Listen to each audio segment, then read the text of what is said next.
আমি ফ্লোরা। আমরা দুই ভাই বোন। আমি আর আমার বড় ভাই। ঘটনাটা 2024 সালের। তখন সম্ভবত আমি ক্লাস 4-এ। ঈদের ছুটিতে ঈদের 2 দিন পর আমার এক কাজিন বেড়াতে আসে আমাদের বাড়িতে। বলতে গেলে সে আমার ফেভারিট কাজিন। তার নাম জুহি। আমাদের দুজনেরই এই জিন পরি এসব নিয়ে ভালোই আগ্রহ।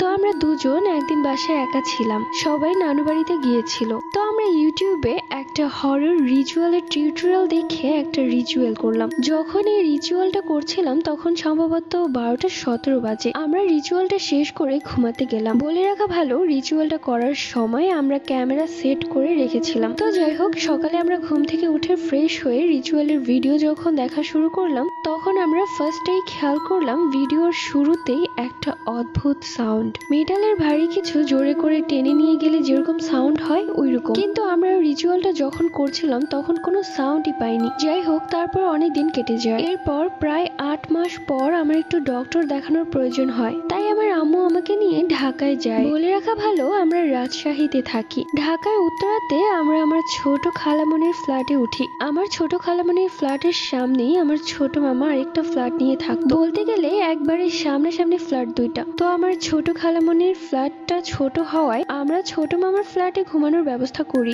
আমার ছোট মামার আরেকটা ছেলে আছে, নামটা হাইড রাখলাম। রাতে আমরা খেয়ে ঘুমিয়ে যাই। আমার ছোট মামার ছেলের বয়স তখন 4 কিংবা 5। ফজরের আজানের আগে আমার ঘুম ভাঙে। আমি একটা ভয়ানক স্বপ্ন দেখি এবং লাফিয়ে উঠি। উঠে কিছুক্ষণ এদিক ওদিক তাকিয়ে যখনই আবার শুতে যাব তখনই লক্ষ্য করলাম আমার মামার ছেলে বেডের সামনে একটা টুলে বসে কিছু একটা নিয়ে খেলা করছে। আমি ফার্স্টে অবাক হয়ে জিজ্ঞেস করি, আরে ভাইয়া, তুমি এত রাতে এখানে কি করো? লক্ষ্য করি ও আমার দিকে অদ্ভুত ভাবে তাকিয়ে আছে। আমি আবার জিজ্ঞেস করলাম, ঘুমাওনি কেন? ও কিছুই বলে না, আমার দিকে কেমন ভাবে যেন তাকিয়ে আছে। আমার তখন একটু একটু ভয় লাগতে শুরু করলো। আস্তে আস্তে ওর মুখ কেমন যেন হয়ে গেল।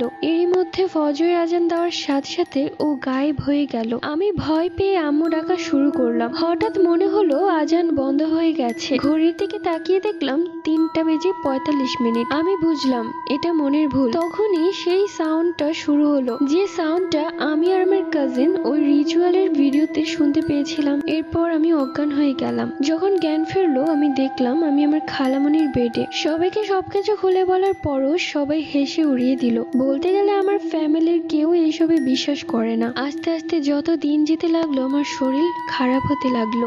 সব সময় ওই সাউন্ডটা শুনতে পেতাম। পরে 2025 সালে আমার আব্বু আম্মু একজন ইমামকে দিয়ে আমাকে পানি পড়া দেয়। তারপর থেকে আল্লাহর রহমতে আমি সুস্থ। আমার কি হয়েছিল সেটা ইমাম সাহেব আমার আব্বু আম্মুকে বলেছিল, তারা আমাকে বলেনি। যাই হোক, দোয়া করবেন আমার জন্য।